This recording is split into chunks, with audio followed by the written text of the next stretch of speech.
As her pointy ears suggest, Frieren is an elf stated to be over 1,000 years old, though it's never specified how much over 1,000 actually is. What we do know is that Croft, the only other elf we've seen so far in the anime, calls Frieren young, meaning that elves in this universe are capable of living for many thousands of years. She's also a mage, with a wealth of knowledge regarding anything to do with magic. It's difficult to miss the parallels between Frieren and Saitama from One Punch Man. They both have an apathetic outlook on life, albeit for different reasons. They both obsess over things that most would find mundane, and both can easily dispose of any creatures that stand in their way. Considering the manga is relatively new, I wouldn't be surprised if Kanehito Yamada took some inspiration from One Punch Man. With that said, they also have their differences. The plot of One Punch Man hinges on Saitama remaining trapped in his state of apathetic depression and remaining static as a character, whereas Frieren gradually develops an appreciation for life with the help of those close to her.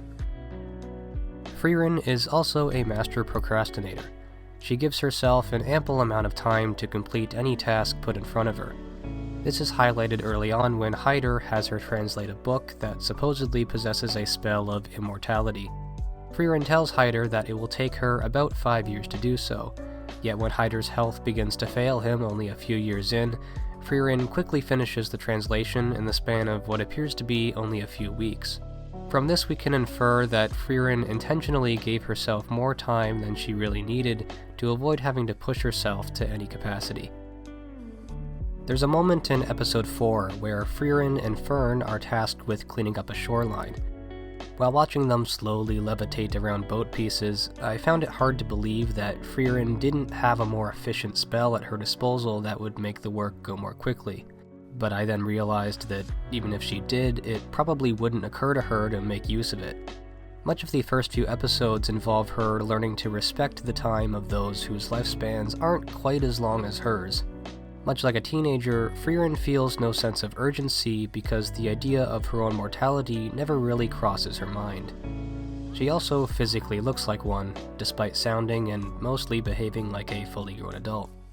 With that said, it is refreshing to see the 1,000-year-old demon trope used on a character that doesn't look like a straight-up child. Shonen that are intended to play into the mostly male power fantasy will have their OP character placed front and center, as the plot revolves around how cool and epic they are. Despite having the most amount of screen time, Frieren feels like less of a main character and more of a passive observer. Her longevity gives her a sort of omnipotent perspective on the events throughout the series, and she'll often choose to take a step back to allow other characters to handle a situation on their own rather than resolving it herself.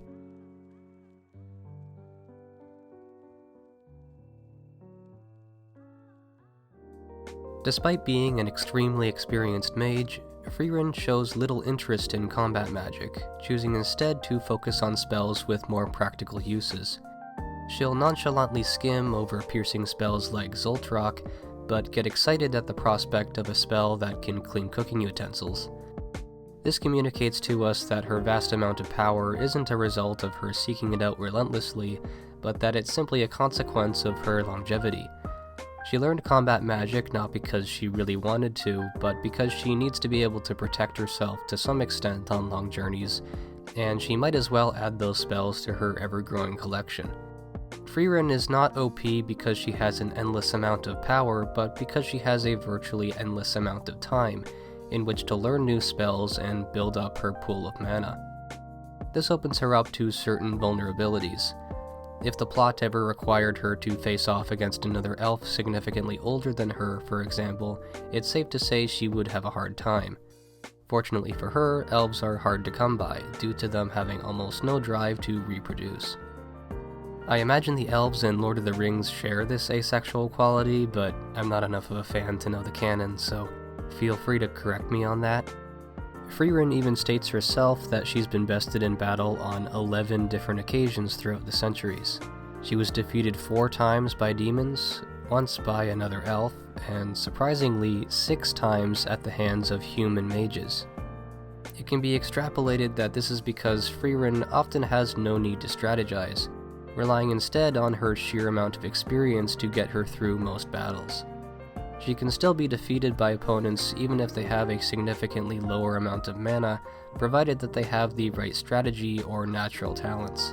And Frieren is aware of her own shortcomings. She can one-shot pretty much anything, but it takes time for her to fire off attacks, which is why Stark gets recruited. It's safe to assume she possesses healing magic, but only priests can heal poisons and lift curses. In comes Sign. Frieren's title of overpowered is only surface level in the sense that she could probably handle any other character in combat, but there are still exceptions and other variables at play.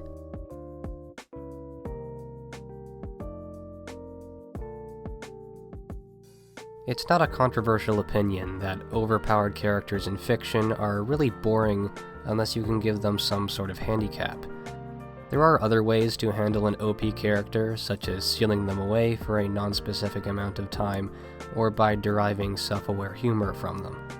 Beyond Journey's End goes the handicap route, both in a literal sense and in the form of a personality flaw. The series is very unique for a fantasy shonen in that it's not a video game-themed isekai, and entire episodes will go by without there being any major conflict, with Frieren's relaxed attitude being reflected by the casual pace of the storytelling. We're not rushing to get to the next boss fight because Frieren isn't.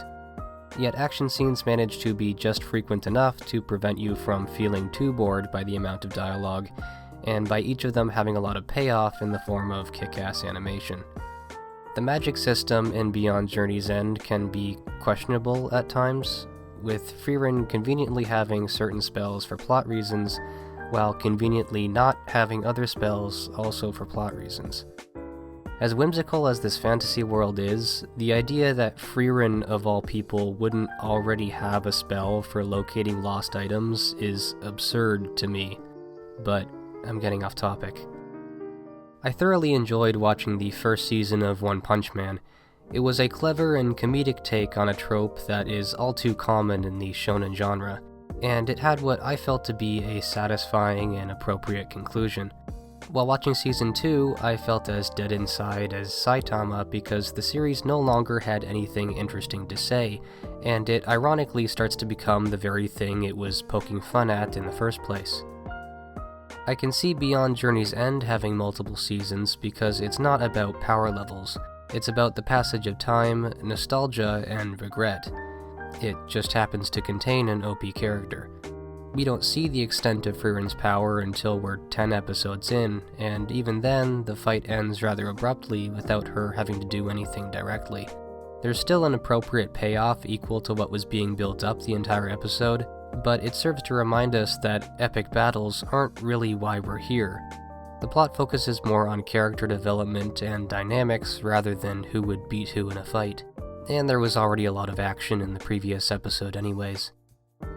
Feats of strength, such as Frieren having a stupid amount of mana, isn't needed to progress the story being told.